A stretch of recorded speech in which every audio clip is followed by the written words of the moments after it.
Hey guys, my name is Daniel and I'm going to do a reading of ReZero Arc 7.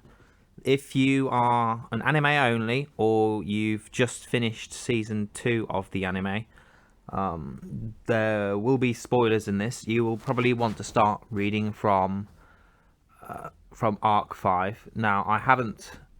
This is just going to be sort of a trial thing where I'm just going to try and read the chapters casually of Arc 7. If it goes well, I might go back and also narrate Arc 5 and 6, but I'm starting from this point because I basically started reading and listening to Arc 4 onwards when the first call finished, and I was too impatient to wait for the second half. So this is just going to be a trial. It's not going to be the best quality. You'll probably hear me breathing, like, because this is quite a sensitive mic. But yeah, it's not going to be the best quality, but it's definitely better than what I did, which was listening to an automated voice throughout the whole of Arc 5, and then I used the Google on my phone to read out the web pages for me.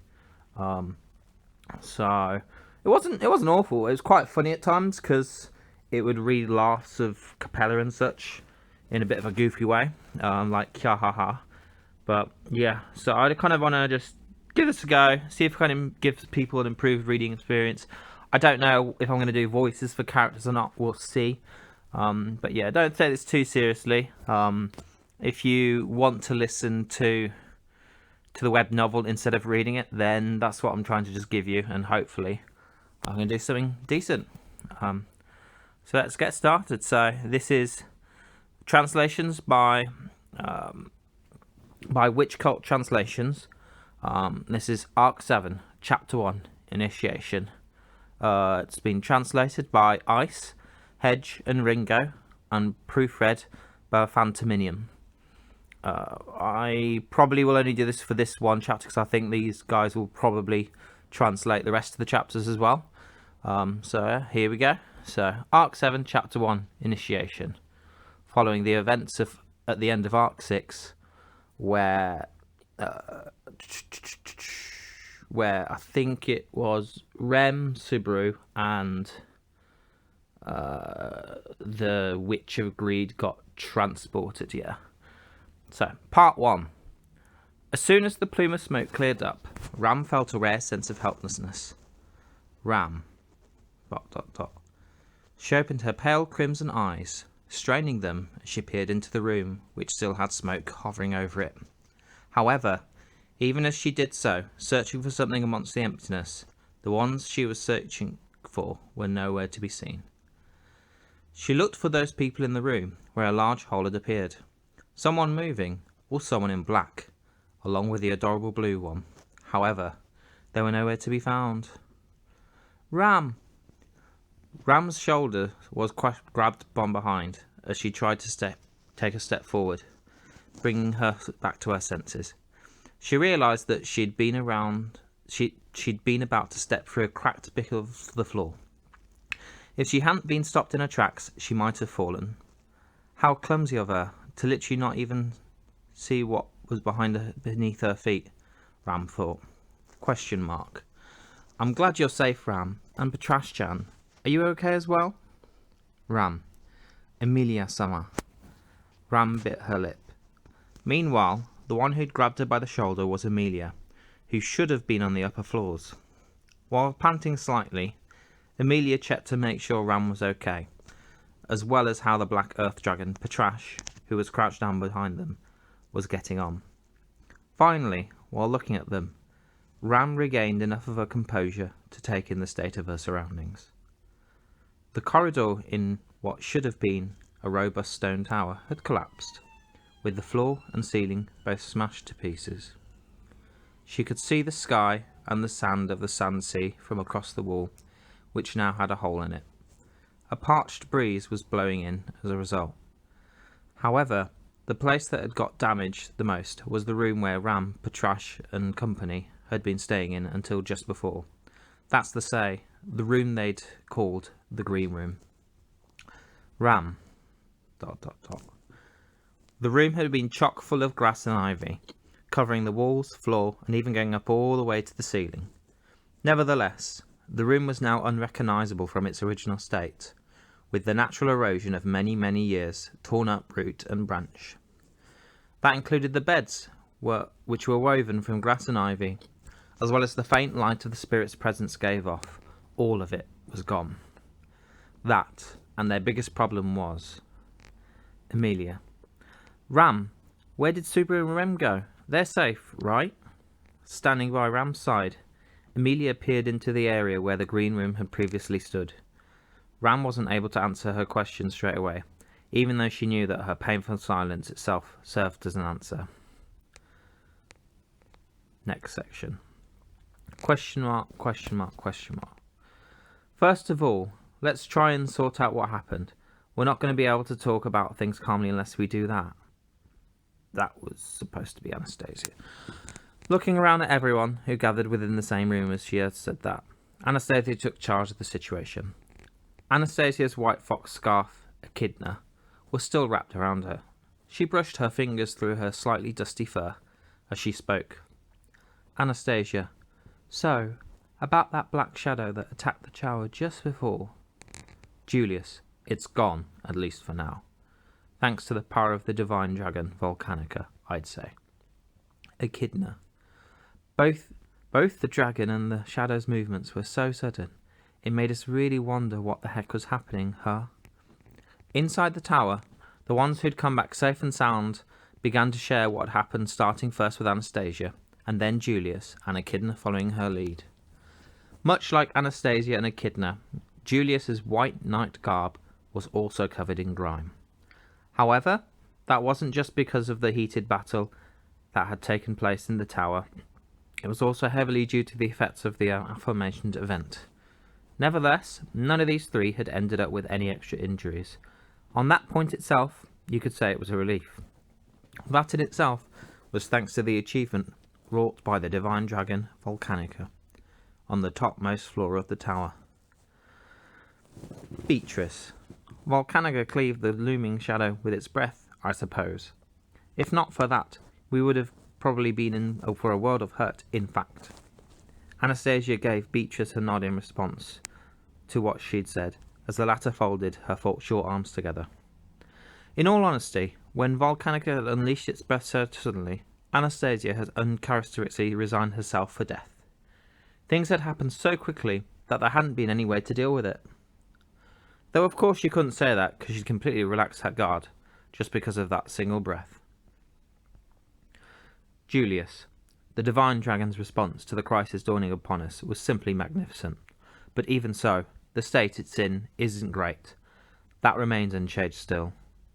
Currently, though, it seems to be keeping itself quite obedient and following Amelia Saman's instructions. Anastasia. Out of consideration for Julius, I'ma try and avoiding calling him senile. But 'tis all the same way as the divine dragon, San, being a Scarian. Anyways, as for what happened, it's exactly as Beatrice Chan says. Beatrice, I suppose. The only one who could have dealt with a situation as abrupt as that was Volcanica.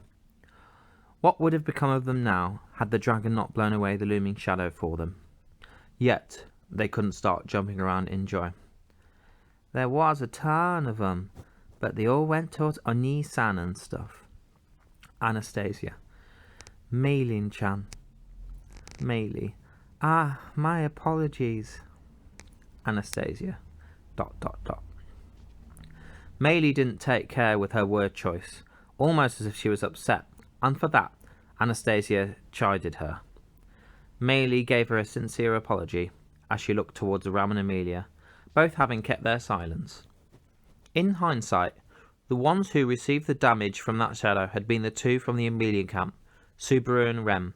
Thus the damage the Anastasia camp had suffered was practically zilch. Anastasia. Though it's not like I can actually say that. We're all travelling together, after all. Anastasia muttered that to herself, before then, catching a glimpse of Julius and Echidna.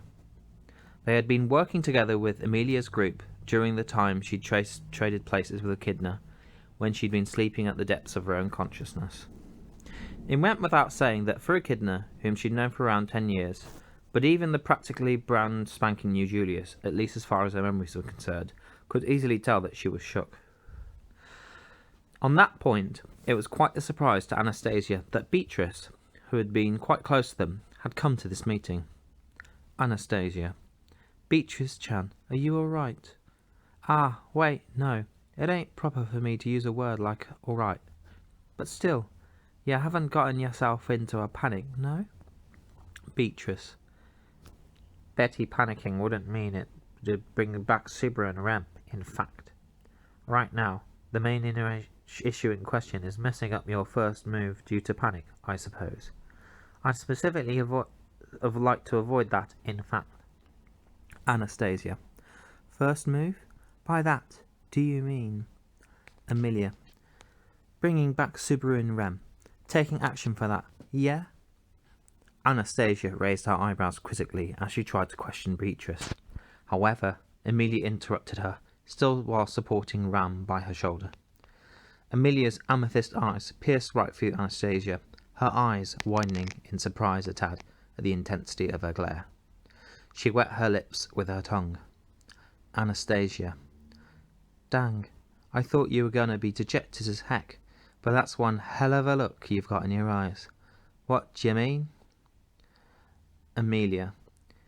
It's really nothing complicated. Subaru and Rem ended up being swallowed by that shadow and taken away from us. Volcanica did drive it away, but he was just a tad too slow. Even so. Ram. They didn't die from it, I'm sure of it. While still being propped up by Amelia, Ram opened up her eyes and replied. Then she gently touched the part of her forehead, the part where presumably her only clan's horn had been, as she let out an exhausted sigh. It was what served as the basis of her words, which felt full of conviction. Anastasia. The Oni tribes... Ah, wouldn't that be Sister Synesthesia? So you're saying that you're linked with Rem-san? Ram. Yeah, that's right. Rem is alive. No clue about Barusu. Beatrice. Subaru's alright as well, I suppose. Betty could guarantee that, in fact. Beatrice shouted in anger, almost red in the face, in response to Ram's very Ram-like words. After all, she was Beatrice, the spirit who'd made a contract with Subaru. Her words did have some credibility to them. In other words, it meant that the two of them who had vanished had been confirmed to be still alive from separate angles. Julius, in regards to Subaru, we have his connection to Beatrice Samar's contract, and in regards to Miss Rem, we have Miss Ram's synesthesia. Both of those are worth believing in. Besides, I too would like hope. Anastasia. Quite honestly there. Well, either way, I too would prefer that Natsuki-san and Rem-san to be safe and sound. Anastasia stroked her scarf after Julius replied, as if to say getting too close to them would be a problem. They were working with Amelia's group as collaborators for the time being. However, the fact that they were competing with each other in the royal selection hadn't changed. She didn't want them to get the wrong idea about that and add to their troubles. Nevertheless, it was precisely that they were fighting each other that they ought to repay their debts without fail. Meili. Well then, like it's super duper good that Anisan and stuff are alive, but where are they? Failing to read the moves positively, Meili asked them while playing around with the tiny crimson scorpion balanced on her head. Julius opened his mouth in reaction to her question and began to speak. Julius. Well, though I wouldn't be able to explain them in great detail, that shadow was the product of yin magic, or at the very least, the yin attribute. It should be the same sort that's sealing the likes of the Witch of Envy in her shrine, and Roy Arthard in the Jaran carriage. If we presume this to be the case, then as for our resident expert... Beatrice. That would be Betty, I suppose. My prognosis isn't that it's that different from Julius either, in fact. That thing was a clump of yin, I suppose. It's close to a shamak that's been given direction, in fact. Echidna. Shamak? Isn't that the basic magic of the yin attribute? How was it then so powerful? Beatrice. I knew there was going to be quite a few humans who'd misunderstand, since there are hardly any uses of it. However, it's troubling that even you think of it like that, when you're a spirit like me, in fact. Echidna, who had taken up her white fox form, had stared reproachfully by Beatrice. Echidna, who had taken up her white fox form, was stared at reproachfully by Beatrice, causing her to cower her head. Giving a sigh at her reaction, Beatrice raised her fingers and said, May I suppose? Shamak's special quality is in separation, in fact. A low-grade Shamak separates one body from their awareness, whereas a high-grade Shamak tends to rend space from itself, I suppose. Betty's door crossing is one such application, linking two rooms together and achieving something close to teleportation, in fact. Ram. That was the contraption since Beatrice had set up in the previous mansion. It was a real pain having to call her for her mealtimes, so to be quite honest, I'd gotten fed up with it. Beatrice. It really upsets Betty that you'd say that so honestly right here, right now, I suppose. I do believe I am sorry about it, but the apologies can wait till later. Anyways, Shamak in essence can separate space from space, if so inclined. As well as that, it can separate objects, no matter how strong they are. It's the wish of Envy's specialty, in fact. Anastasia. From your explanation, aren't you saying that Natsuki-kun and Rem-san have been scattered into pieces? If that shadow was as deadly as that, then what she'd said felt just like something that branded Subaru and Rem-san's survival, who'd been swallowed by it, as being hopeless. Beatrice, however, shook her head at Anastasia's question. Beatrice. What I mentioned right now was an allegory, I suppose. At least that shadow wasn't something that's set to chop Subaru and Rem into pieces, in fact. But it was going to take them within and whisk them away somewhere, I suppose. Echidna. Somewhere across space. In this situation, I imagine it would be to where she is. Ram. After all, there's the matter of Barissa's miasma. Echidna broke down Beatrice's exposition into simpler terms, and at the end of that, Ram provided the reason why. The miasma that enveloped Subaru, which had greatly agitated the witch beast en route to the watchtower, was now a well-known fact among the royal selection candidates. Regarding this miasma thing, both its cause and its finer details were unknown. Ram. All I know about the miasma is that it attracts witch beasts to it, and that the people who are connected to the witch cult often emanate it in spades. That's pretty much it. Amelia. Although Subaru's been chased by witch beasts quite a few times, he's got nothing to do with the witch cult. I get that it's pretty suspicious, but... Anastasia. No need to fret. No need to fret, don't worry. I ain't casting doubt to that now, Amelia-san. Amelia. Oh? Thank goodness. Subaru is a good boy, so... Amelia patted her chest in relief. However, the issue was still very much there. Just like Anastasia had said, the thread of thought regarding Subaru being connected to the witch cult was no longer inside her. Nevertheless, the fact that they didn't know Subaru's origins still brought forth doubts within her. She didn't think that Subaru was someone with ill intent. However, ill intent wasn't a thing too. Sorry, I misread that. She didn't think that Subaru was someone with ill intent. However, ill intent that wasn't conscious to oneself was a thing too. There was a chance that, behind all his good intent, Subaru's existence was a ticking time bomb in itself. Anastasia. Yeah. So your concern is unnecessary. I got that much from you with how you started that sentence off. The shadow that swallowed Natsuki-kun and Rem-san was the one that whisked them away to somewhere. The real question is, where to? Amelia. As well as what's happened due to Volcanica's breath having interfered with it. Beatrice and Ram, who were linked with the two, Subaru and Rem respectively, probably had a rough idea of their whereabouts. Searching for them was going to be a tall order, if they knew what. If all they knew was that they were alive, without knowing exactly where they'd been hurtled off to. At the very least, the option of not searching for them was not available to anyone in this place. Amelia. Please, you two, where are Subaru and Rem? Tell me, please. Beatrice and Ram exchanged looks, having turned towards Amelia's sincere appeal. Then, after a few seconds of silence, the both of them... Beatrice. He's in the south, in fact. Ram. Ram too senses that she's in the same direction, but I'm not sure of her exact position, but I think she's fairly far away. Amelia. South? South from here. We have the, Amelia furrowed her well-defined eyebrows straight after Beatrice and Ram had both mentioned they were south. Though she must have been giving it all her to envision the map of the world in her mind, Anastasia raised her hand in her stead. Currently, they were in the Agria sand dunes, situated in the most eastern part of the world map.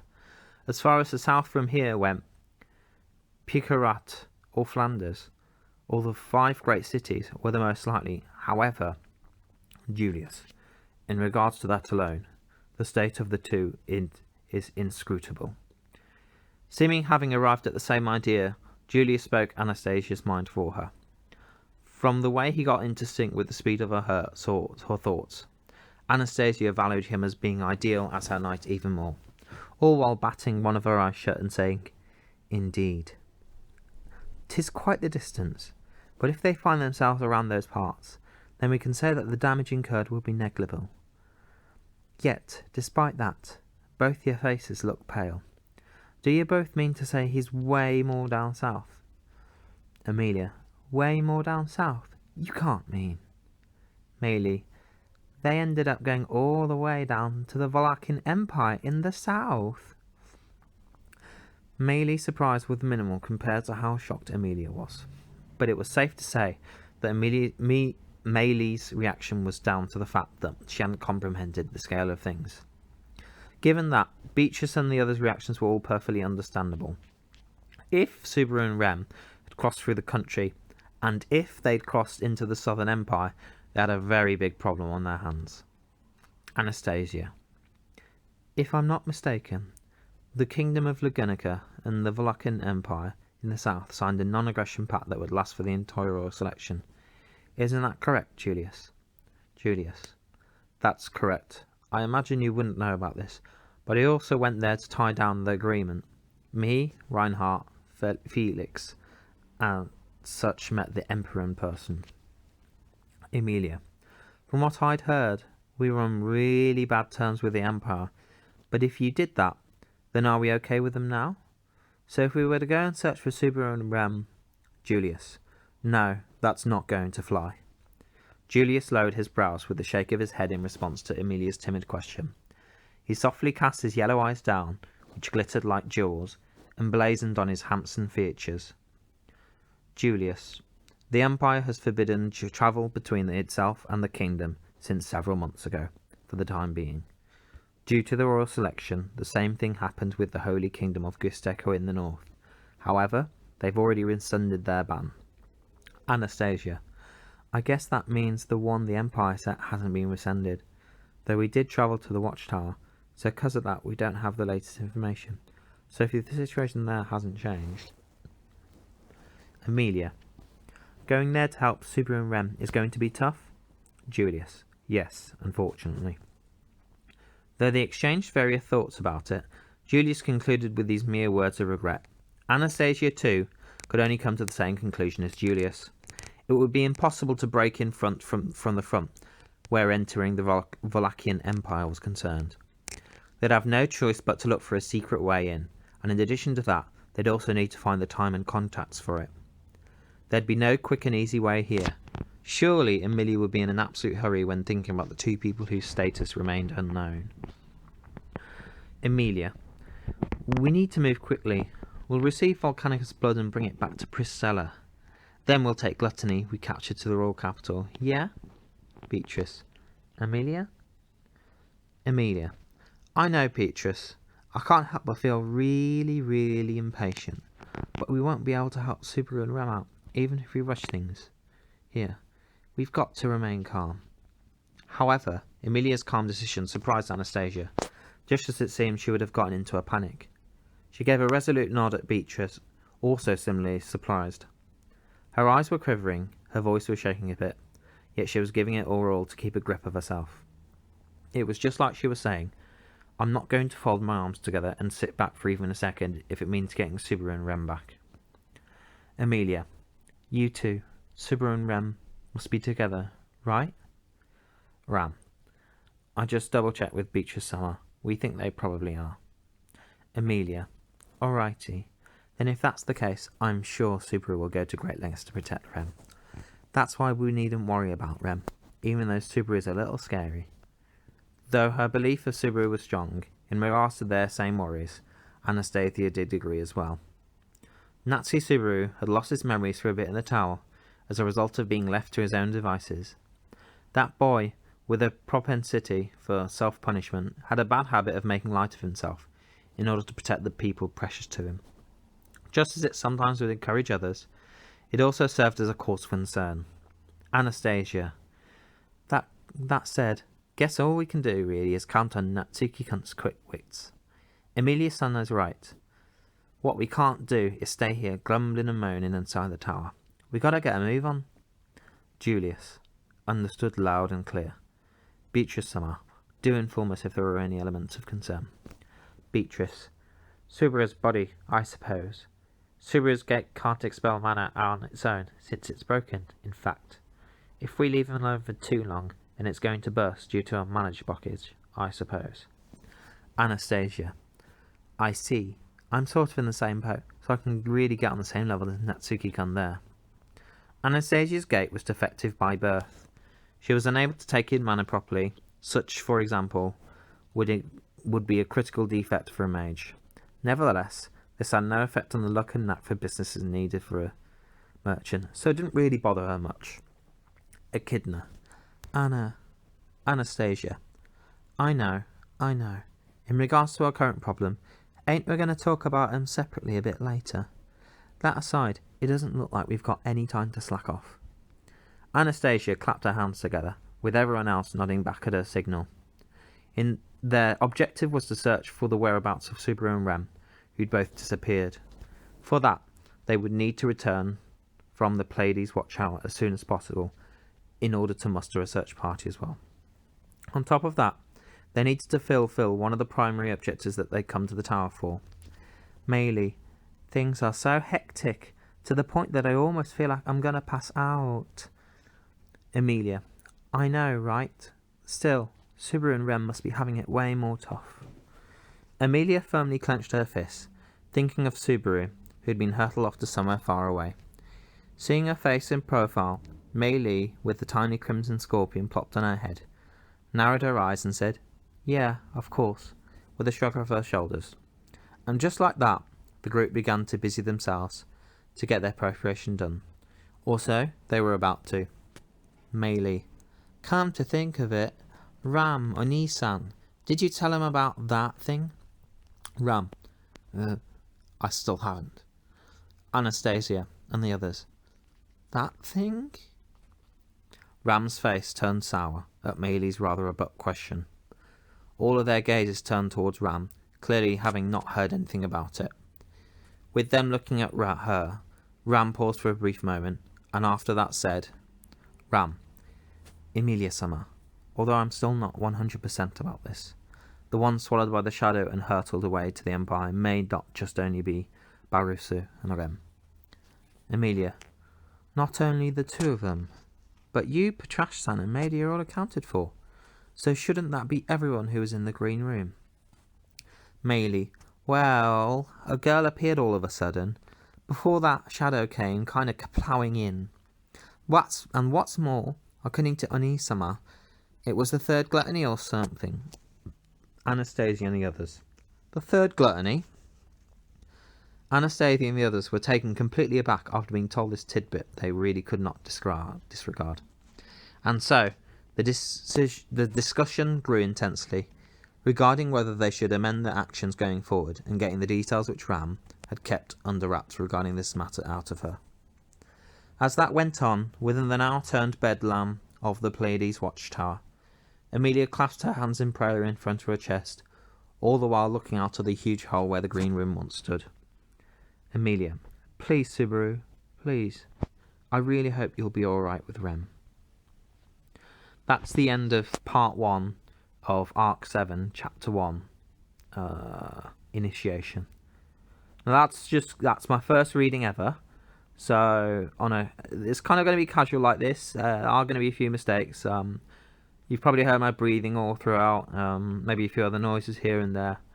But hopefully, I can continue to do this as Witchcult Translations continue releasing chapters of Arc 7, and let me know what improvements I could do to this reading, and if you enjoyed it. Thanks very much, guys.